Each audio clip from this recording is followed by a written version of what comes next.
We're back here with the Sands of War. Scenario is ambush at Mitla Pass, October 30th, 1956, during the Suez-Sinai War. Is the Israeli turn, the Israeli player turn of game turn 4. I should review before I'm thinking now that a couple turns ago, when the AMX-13 tank, the Israeli AMX-13 tank here, was destroyed, and that one, when the AMX-13 was destroyed, and I set it off to the side as a lost unit, I should have noted at that time that this unit, which is just really the commander, one infantry unit, one elite infantry unit, and the AMX-13, that's a headquarters unit. That unit has a morale of 1. So the loss of the one AMX-13 would have brought the morale loss points up to 1, which equals the morale of the formation, which means that we have to deal with, look at the morale rules, and when morale point losses for a battalion equal its morale number, all units of that battalion are out of command control for the next game turn. That's the hesitation point. So when the morale loss points equal that morale level, so the one AMX-13 lost equals 1 point, and the formation itself has a morale level of 1,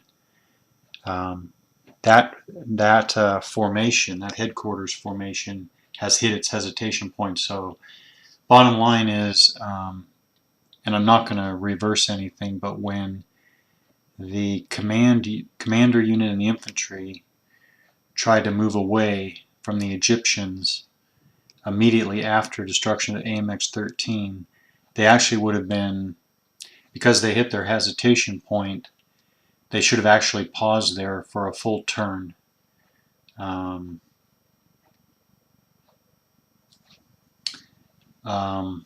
were they here? Now I can't remember. In any case, I don't think it would make too much difference. I'm thinking primarily because the heavy machine or medium machine gun here, I guess they must have been there, I'm guessing. Anyways, I'll assume that they were here.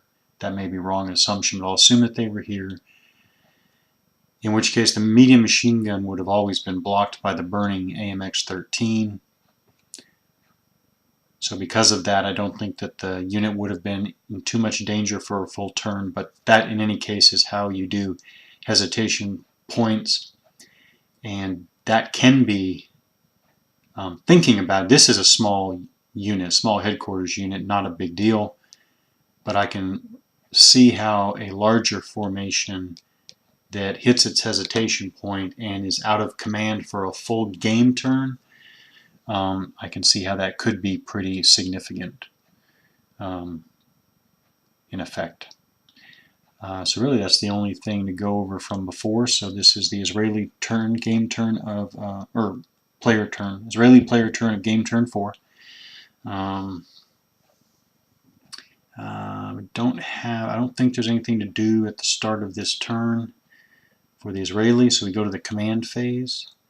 Again, we have, to set out these command, where's the leader? Here's the leader, commander, I keep saying leader, commander in this game. So I set out the command chits so that I don't forget them, and then I think the commander here, leads himself. This commander is now, all of his forces are together, so there's no reason not to just go with a lead command here. And then over here, again, just in case, again, the commander here will give a transmit order to the mortar over here, which means everybody within 1 hex of this unit is in command control. So that's good. Like that. That is command control for the Israeli player turn. Now we go to first fire phase. Okay, first fire phase. There is stuff to do here, I think. Well, now, just to clarify one more time, I think I've already gone over this, but same hex combat. Same hex combat. Where is it? I thought there was a separate section. Tax 8. When units fire, same hex combat, yeah. If opposing units are in the same hex, that's this situation right here. We have Egyptians and Israelis in the same hex. They may not fire targets outside the hex, and no other units may fire into the hex. Yeah, that's what I thought. So unfortunately, these half-tracks back here with their machine guns cannot shoot into that hex because it has friendly units in it. But over here, this half-track can, of course, fire into this. And why wouldn't they? So let's take a look at what we have here. Okay, so we have a bunker. So we have a light infantry and a bunker, and we have another light infantry. Again, the light infantry that's not in the bunker is still considered to be in entrenchments because he's in the same hex as the bunker. So I think, yeah, I think the way we do this, I think we still do target determination, right? So the half track is going to do first fire into that hex. So the Egyptian player rolls for target determination. He rolls a 2, so that's going to be the top unit.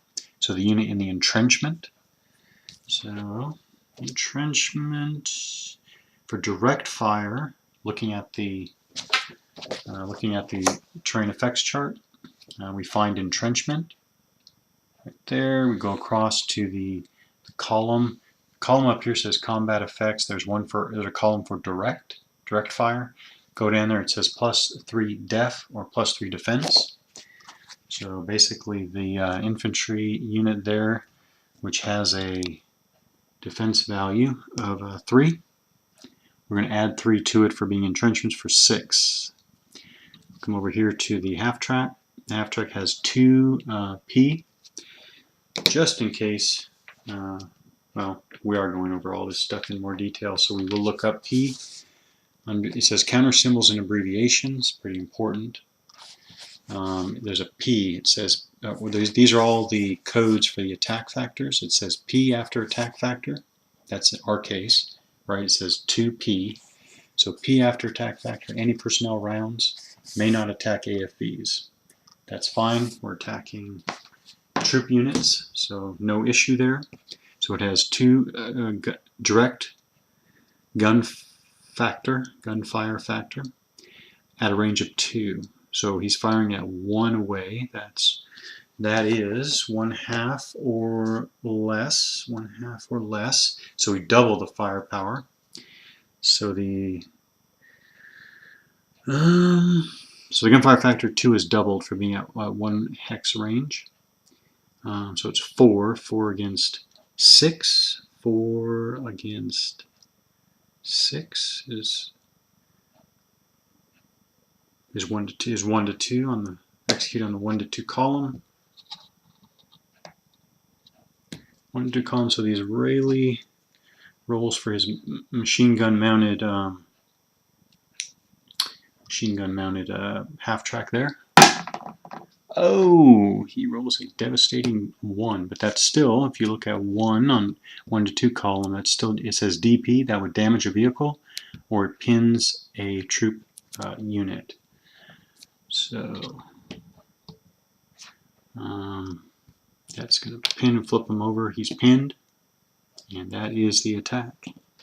Go ahead and mark the half track so we remember that he fired in the first fire phase. Put everybody back. Now I think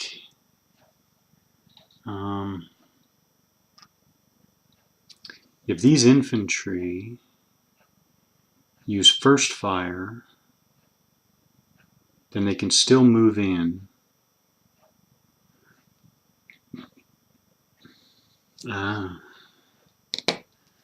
Ooh.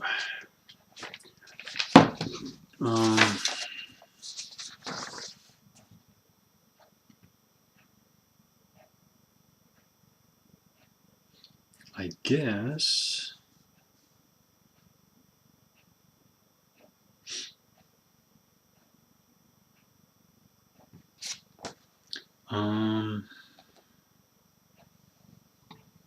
well, let's just do it. Let's see what happens. So back up. We're going to continue. Oh. All right, I'll pick up now. I wanted to start declaring all attacks. So in the fire phase, the player indicates a target for each of his units which are firing. All attacks must be declared before any are resolved. So I'm going to start doing that. I think it makes the game more interesting, and I figured out a way to do it. The way I'm going to do it is I'm going to take the firing position markers, and I'm going to use the opposite colors, because otherwise a brown arrow would never be on a green Israeli unit and vice versa. So I think, I'm going to declare all my attacks first. So they are going to attack into there. I would have put one on there, but I forgot.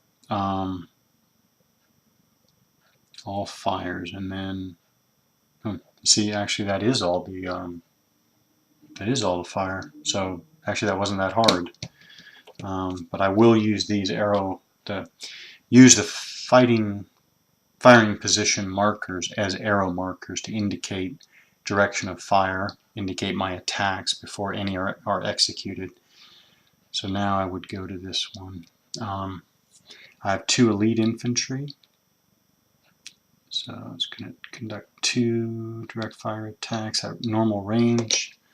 The Egyptian player, so we'll go in order. First elite unit, then the second elite unit. The Egyptian player determines the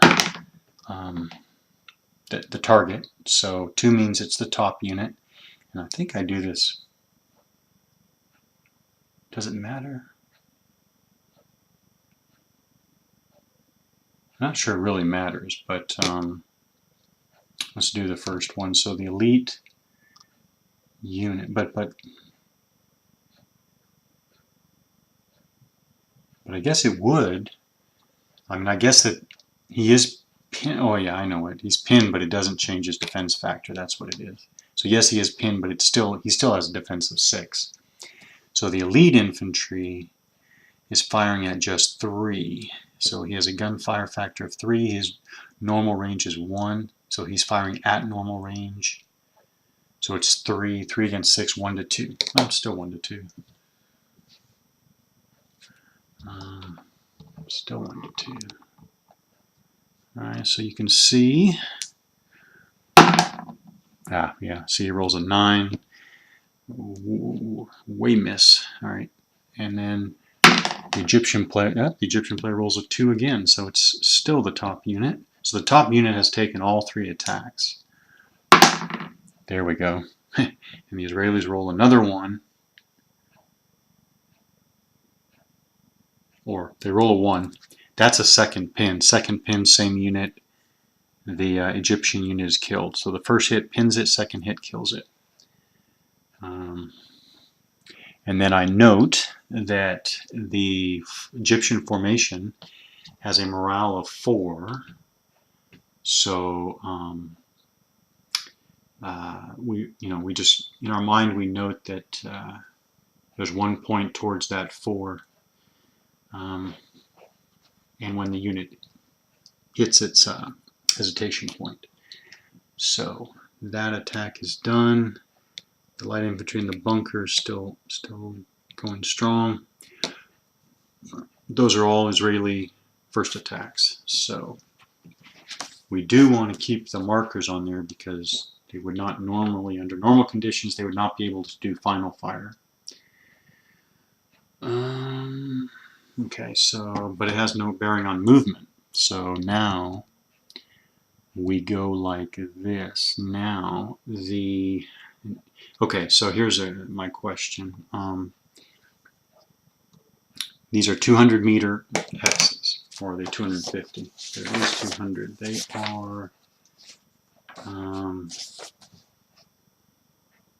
They are, do they ever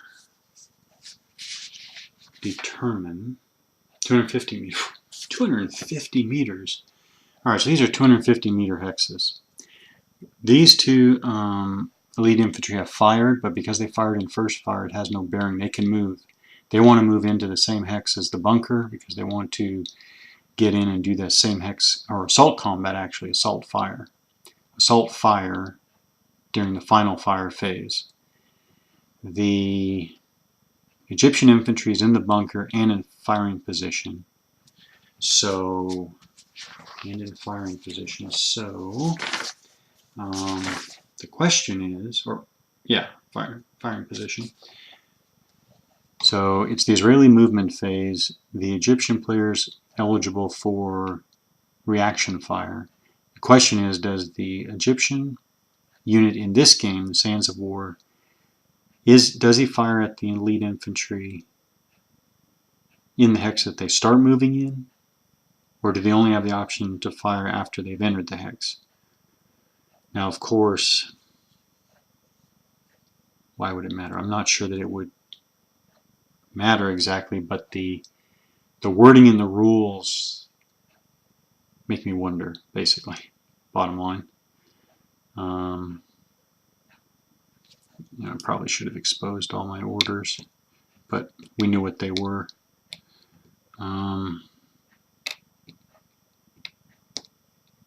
Okay, so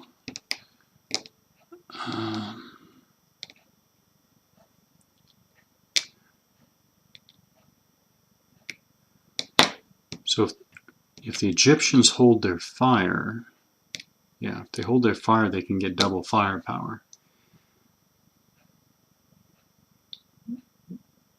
The Israelis are moving, so even if there was a beneficial terrain, they wouldn't get the benefit of it because they're moving. So I guess it does. So in this case, the Egyptian player will wait until they move into the hex. Then they're doing reaction fire. So the Israelis do target determination. It's the top unit. Not that it makes a difference, but I'm just going through the mechanics. So now it's at close range. Close range. So we double the Egyptian light infantry's gunfire factor of 1 to 2. 2 to 5 is 1 to 3. So resolving on the 1 to 3 column right here. The Egyptian rolls and they get a 1. So they pin. So the top Israeli unit is pinned. Okay. And now let's see how all of this plays out. So that was Israeli movement, and that was also, I guess, the Egyptian reaction fire. I'll put one here to remind me, but not that he'll get another opportunity, but okay.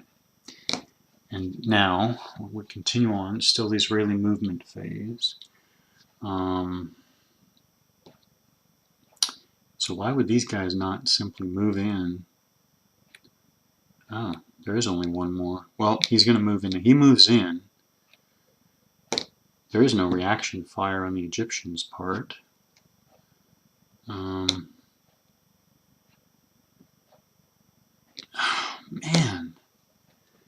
It is so hard to remember pinned units. Okay, I think that he's unpinned at the end of this. Yeah, okay, he's unpinned at the end of this movement phase, but boy, it's still hard to remember. I still have to do something to remember that. Alright, maybe I should put the pinned units on top. Oh, they're both pinned. I don't even remember that. Maybe I'll put pinned units on top no matter who they belong to. Maybe that'll help remember. Okay. Ooh. Okay. Moved in. They have to stop movement anyways. That's clarified in this rules. I don't remember that being clarified in test of arms, but here it says very clearly enemy units. A unit must stop as soon as it enters a hex containing enemy unit. Non-vehicle units may not enter. I need to remember this because I don't remember this in other games. It says non-vehicle units may not enter a hex containing enemy AFVs except in town, sand dune, wood, swamp, and rubble hexes. So basically in this game, non-vehicle units or troop units are not walking right up into the same hex as an enemy AFV unless the terrain is conducive to that. But in the open, they're not just waltzing right up into the same hex as an AFV. Need to remember that. Alright, so what else can the Israelis do? What else can they do? I guess that's all. That's all there is. Well,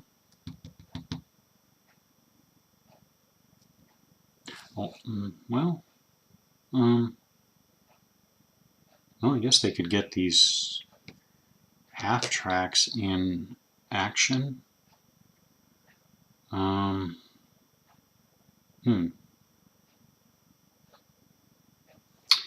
I don't see any reason why. 1, 2, 3, 4, 5, 6, 7.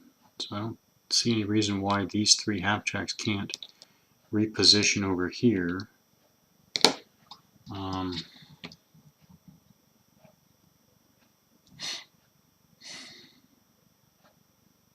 Unless I'm missing something. I don't see why they can't. 3, 4, 5, 6. I think they stay just out of range of the 6-pounder over there. The Egyptian 6-pounder is still here. Yes, it is. 6-pounder is still there, concealed and in a bunker. Is it a bunker? Yes, it is. Alright, that's all the Egyptian or Israeli movement. So we go to Israeli final fire. Now, I think where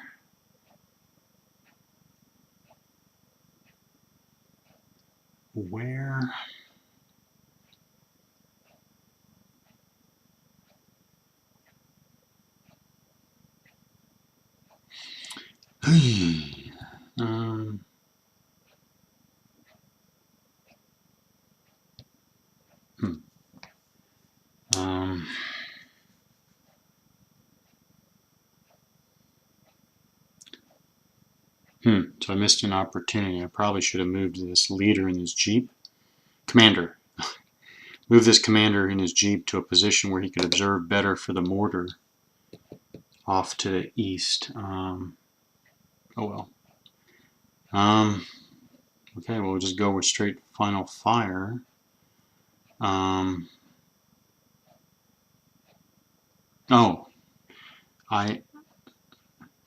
It's not crystal clear, but I guess by implication, these pinned guys are unpinned at the end of the movement phase. It says they spend their movement phase becoming unpinned. It doesn't say exactly when they unpin. But if they spend their movement phase, let's see exactly what the wording is. It's not clear, I'll tell you that.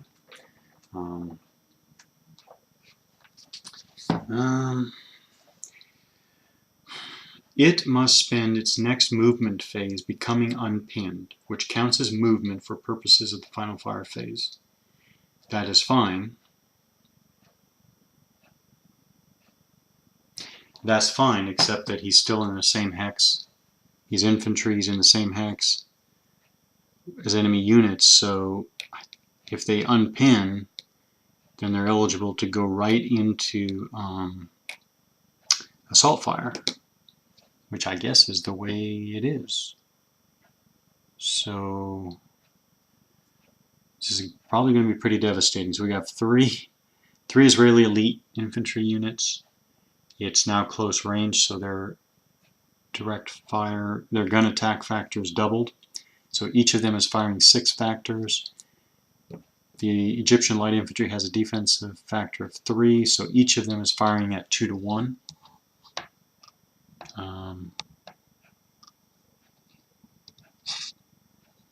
Each is firing at 2 to 1. Yep.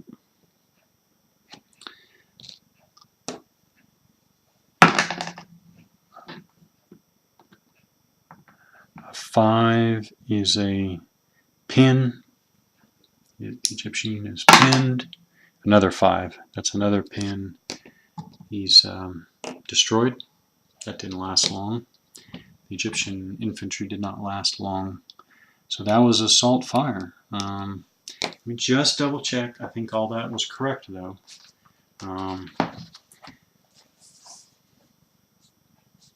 Anytime that an infantry unit ends its turn in a hex containing an enemy unit, it may fire in the final fire phase even if it moved and or fired in the first fire phase. This is called assault fire. Yeah. So, oh, now the Egyptians have 2 morale loss points.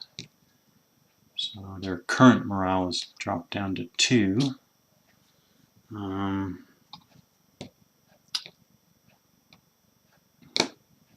Yeah, now we do the other same hex combat here. So we have, this guy was pinned, I think, during the movement phase, right? There's got to be an easier way to remember this. So I think he unpins next turn, I think. It must have been. Alright. So, but I guess he still contributes his half firepower. He has a firepower of 1.5 here, which we double for close range to 3. I guess he still adds the 3. Because pinned, I don't think they can do reaction fire, but this is not reaction fire, this is assault fire. So, stab is halved. This is a direct fire attack. Can I go to firing position and cannot conduct reaction fire, but that's not relevant. Yeah, so I guess he contributes his firepower anyway, so it's 3 plus 6 is 9.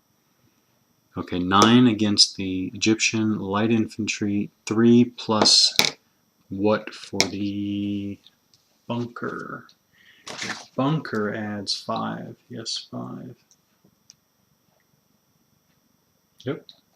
Plus 5, so that's 8. So 9 to 8 is 1 to 1. Oh, wait a minute, I'm sorry. You don't combine these. Oh, no. Do not combine them, so we'll go in order. The unpinned Israeli unit has a gunfire factor of 3, double for close range is 6. 6 to 8 is 1 to 2. That's what it is, 1 to 2.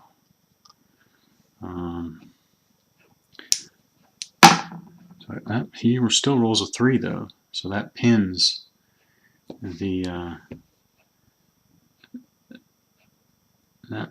the Egyptian unit.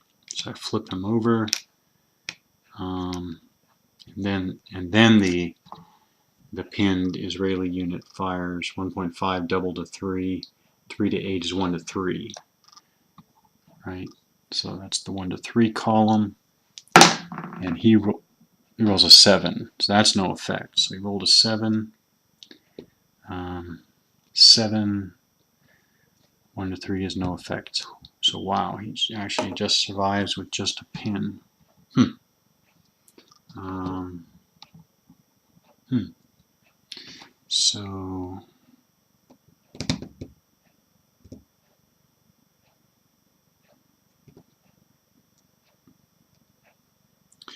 somehow I got to remember that he's pinned under there. He's still in his bunker. He's pinned. He still has reaction. He's sorry, not reaction fire. He's still in a firing position.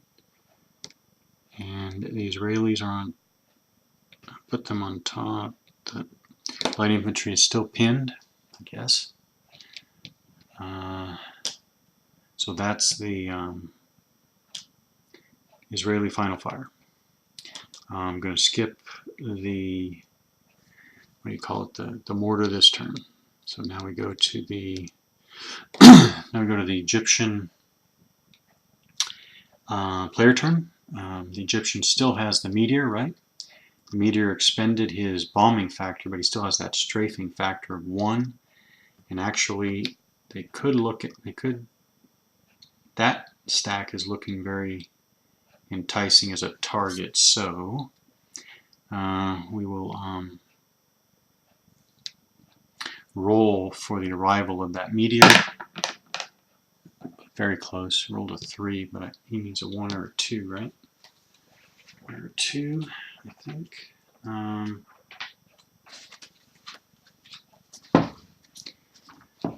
Fighter bombers. All right, yeah, 1 or 2. Just missed it. So meteor. Put it off to the next turn. Command control. Now, I need to remember.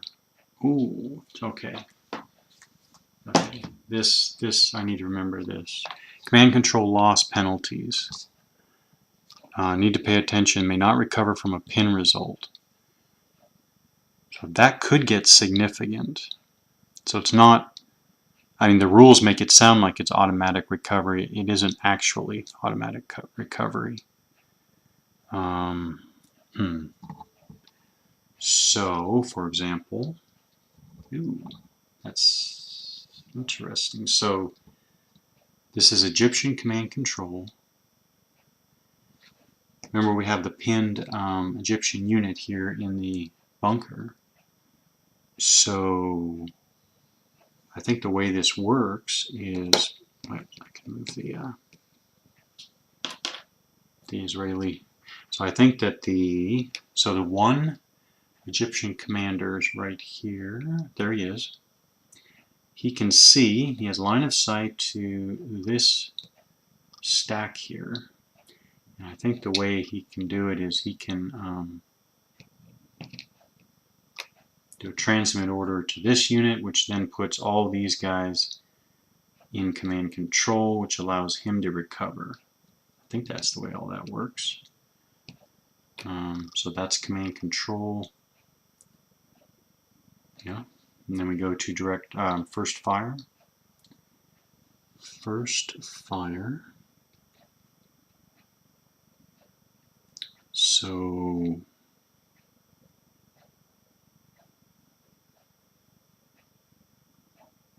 I think he can still fire back. He's pinned. He only has a 0.5. It's actually too low because the Israeli elite infantry have a defense factor of 5. So the gunfire factor of the pinned Egyptian light infantry is 0.5, double for close range 1. 1 to 5 is off the chart. Need at least 1 to 4. So for that reason, cannot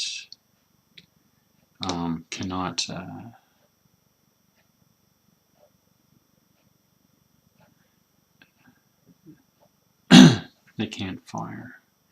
These guys can't fire here because the friendly unit in there. Now these guys could try to fire there, but that's long range. I don't think they have the firepower. But there's the medium machine gun in that stack. So let's see what he can do. So, oh, this concealed marker comes off because they're now adjacent. Actually, this concealed marker comes off because they're adjacent to enemy units as well. So those are supposed to come off. That light infantry at long range is not enough. It has no effect at that range. But let's look at the medium machine gun. 2. Actually, they can fire. It's something. Yeah, it is something actually. So, the elite infantry. Alright, so the medium machine gun here has a range of 2, and it's firing at 2. Right here. 2 to this stack here. It has gunfire factor of 2. The Israelis roll for target determination. You get a 5, so it is the center unit. It's the center unit in that stack. The Egyptians roll. They have 2 to 5, which is 1 to 3. And they roll an 8 for no effect.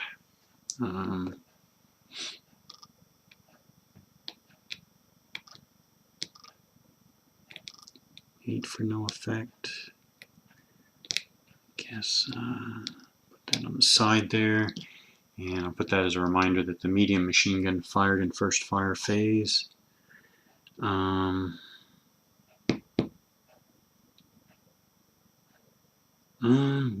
2, 3, 4, 5, 6. Okay, let's take a look at something. Pull out here a bit because we're looking here. Let's see. If the 6-pounder is here, and we have 2 vehicles up here.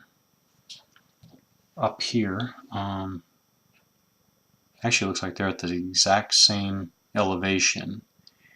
There are no obstructions between them. 1, 2, 3, 4, 5, 6. So the 6-pounder here can actually fire at that stack, I think. Let's see what type of firepower he's generating. Yes, he is. So he's generating 2.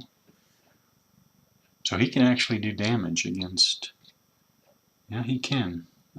So let's do this. There are 2 vehicles. So I assume that there's random target determination. So we'll do that. The Israelis roll, it's a 9. So luckily for the Israelis, it's the half-track and not the commander in the Jeep. So the Egyptians, this is extreme range. So they're going to cut the firepower of 4.5 to 2. It's 2 to the half-tracks 2. So it's 1 to 1. 1 to 1. Oh, they roll a 7. That's not good. So 7, 1 to 1 is no effect. That's too bad. Oh, they fired though, so they lose their concealment. I'll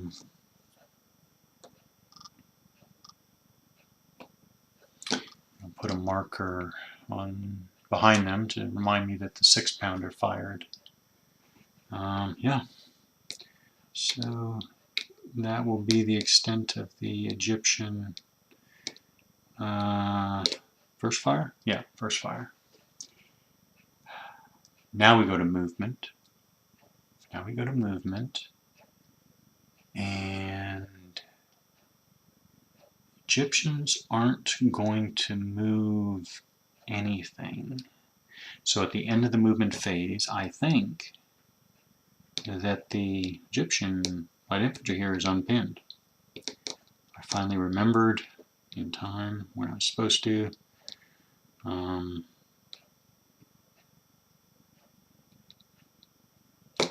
That's the Egyptian movement phase.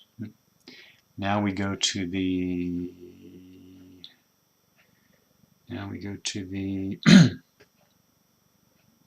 have to also remember the units not in command control cannot move toward an enemy unit in line of sight. Okay, so now we go to final fire phase. Final fire phase. So the medium machine gun cannot fire because he already fired in first fire. Obviously, 6-pounder cannot fire again. So I guess it's just, well, let's see what we can generate here. No, it's not enough. Well, actually, I take that back. The light infantry, isn't that interesting? I'm not sure. Why would... Maybe light infantry should not have anti-tank capability. Well, yeah. Well,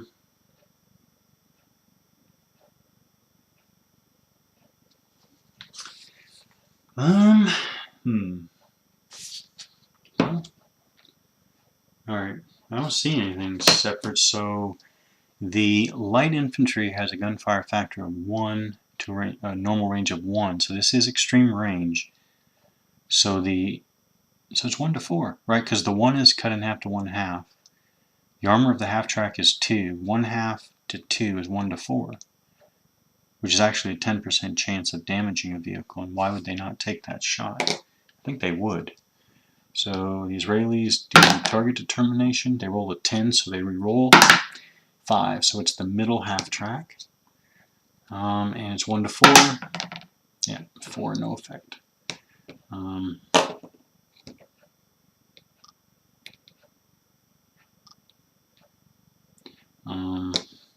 Final fire. So they were firing at those half tracks there.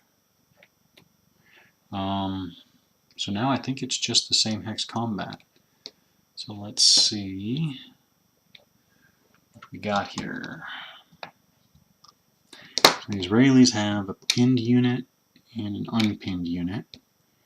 And the Egyptians have a light infantry unit in a bunker. So yeah, so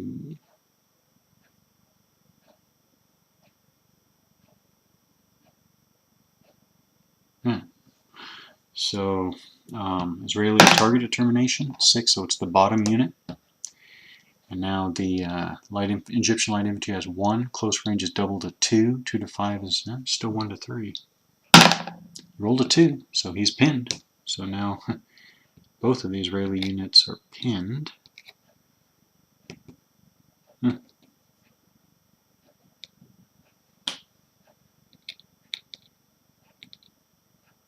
them all back for another round of going at it. I think that's all the final fire. Take our markers away. Take our command markers away.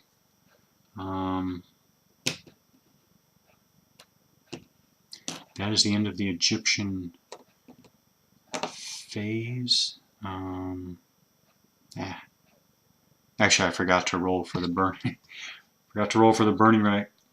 If you're going to play a game like this for time, you want to make your own expanded sequence of play that really has every single step on it. But Israelis are going to roll for that. It finally burns out. So he rolls a 2. So the burning wreck finally burns out. That burned for a while in game terms. It is now a burned out wreck.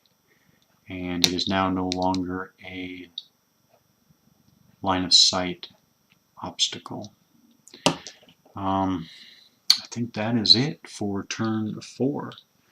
So I'm going to advance the turn marker, turn 5, and take a break here. Hopefully I got everything.